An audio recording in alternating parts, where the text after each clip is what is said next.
తెలంగాణ నిరుద్యోగుల కోసం ప్రాణ త్యాగానికి కూడా సిద్ధమై ఆమరణ నిరాహార దీక్ష చేస్తున్న అశోక్ సార్ గారిని హాస్పిటల్లో కలవడానికి నేను వచ్చాను. వారి ఆరోగ్యం దురదృష్టవశాత్తు రోజు రోజుకు క్షీణిస్తూ ఉన్నది. మరి 15వ తారీఖు నాడు నిరుద్యోగుల సమస్యల కోసం జాబ్ క్యాలెండర్ ఇవ్వాలని కనీసం కాంగ్రెస్ ప్రభుత్వం ఏదైతే ఎలక్షన్లప్పుడు మొదటి సంవత్సరంలోనే 2 లక్షల ఉద్యోగాలను ఏదైతే హామీ ఇచ్చిండ్రో ఆ హామీ చేయకపోయినా పర్వాలేదు, కనీసం ఈ సంవత్సరానికి 50,000 ఉద్యోగాలన్నా ఇవ్వండి అన్న ఒక పరిమితమైన డిమాండ్తోనే అశోక్ సారు ఒక ఆమరణ నిరాహార దీక్ష అనే ఒక పోరాట రూపాన్ని ఎంచుకున్నారు. నిజానికి ఆయన ఆరోగ్యం బాగుండదు. మరి ఇంతకు ముందు కూడా 3-4 సార్లు ఆమరణ నిరాహార దీక్ష చేసి ఉన్నారు. ఆయనతో పాటు చాలామంది నిరుద్యోగులు కూడా ఆమరణ నిరాహార దీక్ష చేశారు.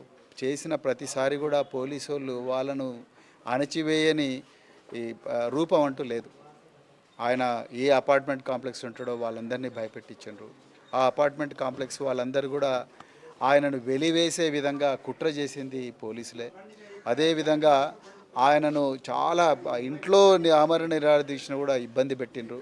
అదేవిధంగా ఆయన దగ్గరికి ఏ నిరుద్యోగిని కూడా రానివ్వలేదు, ఆయన దగ్గరికి మీడియా రానివ్వలేదు. ఆయన దగ్గరికి వచ్చిన నిరుద్యోగుల ఫోటోలు, నిరుద్యోగుల వివరాలు తీసుకొని మీరు ఇక్కడికి వస్తే రేపు మీకు ఉద్యోగం వచ్చినా ఈ యాంటిసిడెంట్ వెరిఫికేషన్లో మీరు దొరుకుతారని భయపెట్టిస్తున్నాడు రేవంత్ రెడ్డి. ఇది 3వసారి ఆయన చేస్తున్నాడు. నిరుద్యోగుల ఇళ్లకు కూడా పోలీసు వాళ్ళని పంపిస్తున్నారు, లైబ్రరీల దగ్గరికి పోలీసులు పంపిస్తున్నారు. ఇలా నేను రేవంత్ రెడ్డి గారిని ఒక్కటే ప్రశ్నించాలనుకున్నా, ఎందుకు మీకు ఇంత కసి, ఇంత భయం, ఇంత పిరికిపందాయి ఉంటే మరి ఎట్లా మీరు ముఖ్యమంత్రిగా ఉన్నారో మాకైతే అర్థం కావడం లేదు. ఇలా ఒక మనిషి తన జీవితాన్ని వదులుకొని ప్రాణత్యాగానికి కూడా సిద్ధమై 35 లక్షల మంది నిరుద్యోగులకు న్యాయం జరగాలని పోరాడుతున్నాడు. ఆయన మీ ఫామ్ హౌస్లో అడగలేదు, లేకపోతే మీ దొంగతనంగా సంపాదించిన భూములు అడుగుతలేరు, లేకపోతే మీ కుటుంబ సభ్యుల మీద మీరు పెట్టుకుంటున్న కంపెనీలలో వాటా అడగడం లేదు, మీ ఫైనాన్స్ డిపార్ట్మెంట్కి వచ్చి 20% కమిషన్లు అడగడం లేదు. ఆయన అడుగుతున్నదంతా కేవలం నిరుద్యోగులకు కనీసం 50,000 ఉద్యోగాలు ఇవ్వండి అని. దాన్ని కూడా మీరు యాక్సెప్ట్ చేయకపోతే మరి ఎందుకున్నట్టు మీరు ముఖ్యమంత్రిగా?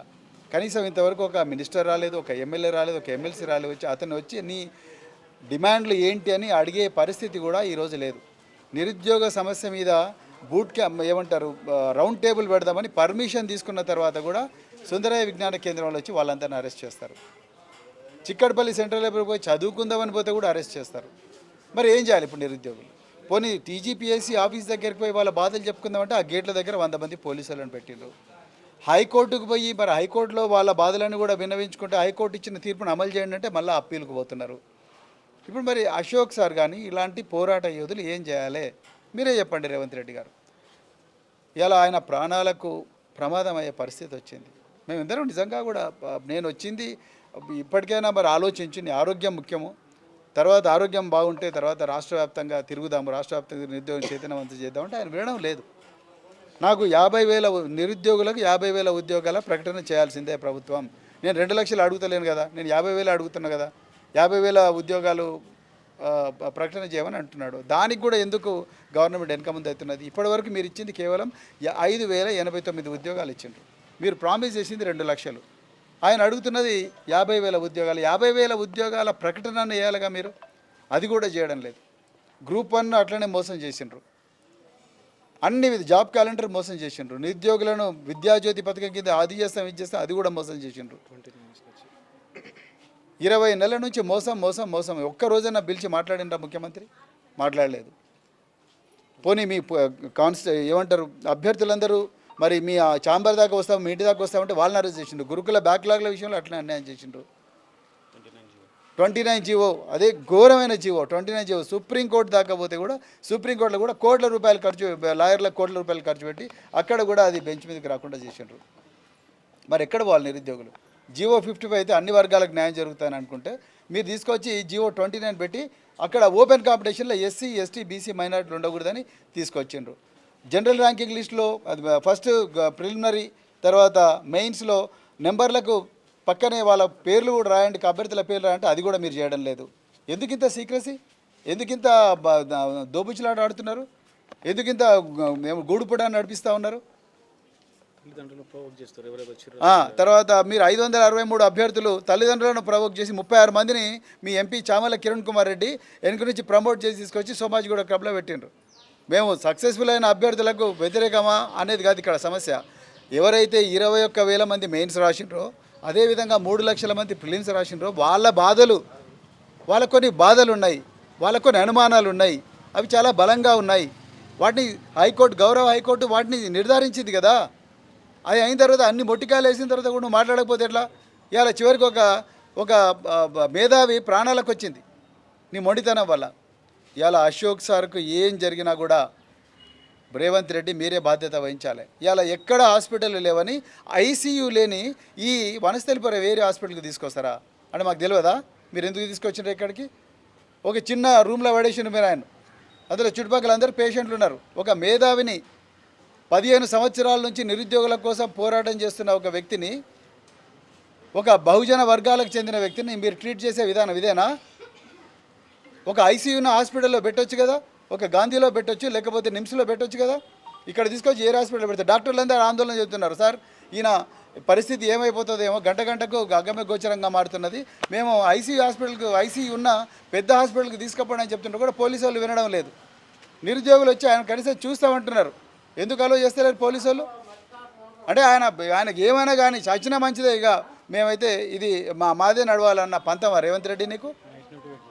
నైట్ నుంచి వెయిట్ చేస్తున్నారు నిరుద్యోగులు, ఒకసారి చూపిస్తే ఏమవుతాయన్నో. నేను మళ్ళీ రిపీట్ చేస్తున్నా, ఈ ప్రభుత్వం నిరుద్యోగ వ్యతిరేక ప్రభుత్వం.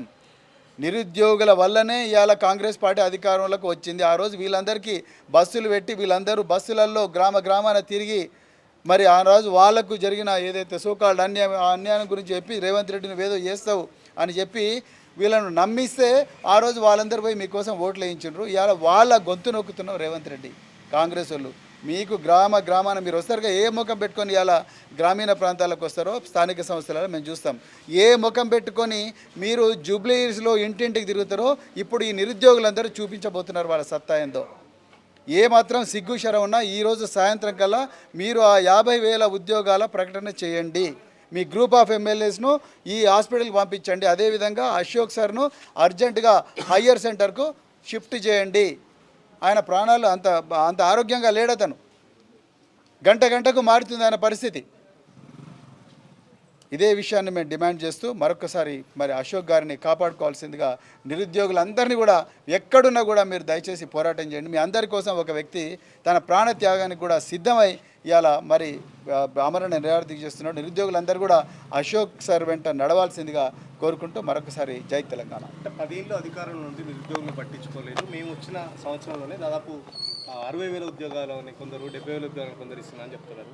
నైతిక అర్హత లేదు బీఆర్ఎస్కి, కావాలని నిరుద్యోగుల్ని రెచ్చగొడుతుంది అని చెప్పేసి అంటున్నారు కాంగ్రెస్. నైతిక అర్హత లేనిది కాంగ్రెస్ వాళ్ళకు ఈ రాష్ట్రంలో ఉండే నైతిక అర్హత లేదు. ఈ రాష్ట్రంలో అసెంబ్లీకి పోయే నైతిక అర్హత లేదు. ఈ రాష్ట్రంలో సచివాలయంలో కూర్చునే నైతిక హక్కు లేదు, వాళ్ళకు లేదు. బీఆర్ఎస్ పార్టీ అధికారంలో ఉన్నప్పుడు 2,68,000 ప్రభుత్వ ఉద్యోగాలు ఇచ్చింది. కాంగ్రెస్ పార్టీ వచ్చిన 20 నెలల్లో కేవలం వాళ్ళు ఇచ్చింది 5,089 ఉద్యోగాలకే నియామక పత్రాలు ఇచ్చిండ్రు. మిగతా అంతా కూడా బీఆర్ఎస్ హయాంలోనే వచ్చిన నోటిఫికేషన్లు, వాళ్ళే పెట్టిన ఎగ్జామ్లు. వీళ్ళు పొడిచింది ఏముందండి పెద్దగా? వీళ్ళు ఏం బిక్కిండని ఆ మాట మాట్లాడుతున్న నైతిక అర్హత లేదు. అసలు వాళ్లకు నైతిక అర్హత లేదు. వాళ్ళు ఎంపీలుగా ఉండే నైతిక అర్హత లేదు, ఎమ్మెల్యేలుగా ఉండే నైతిక అర్హత లేదు, ఎమ్మెల్సీలుగా ఉండే నైతిక అర్హత లేదు. చిక్కడపల్లి సెంట్రల్ లైబ్రరీ కాదు కదా, గ్రామీణ ప్రాంతాల్లో ఏ లైబ్రరీకి కూడా, ఏ కాలేజీకి పోయే నైతిక అర్హత ఈరోజు కాంగ్రెస్ ప్రభుత్వంలో ఎవ్వరికీ లేదు. ఇది వాస్తవం. ఈరోజు మీరు నిరుద్యోగుల దగ్గర రావాలంటే కూడా 100 మంది పోలీసులు. ఇది పరిస్థితి. మిమ్మల్ని తప్పకుండా తెలంగాణలో ఇదే నిరుద్యోగులు కంకణం కట్టుకొని మిమ్మల్ని మళ్ళీ ఇంటికి పంపిస్తారు. అది పక్కా చెప్తున్నా, ఈ అశోక్ సార్ సాక్షిగా చెప్తున్నా నేను. జై తెలంగాణ.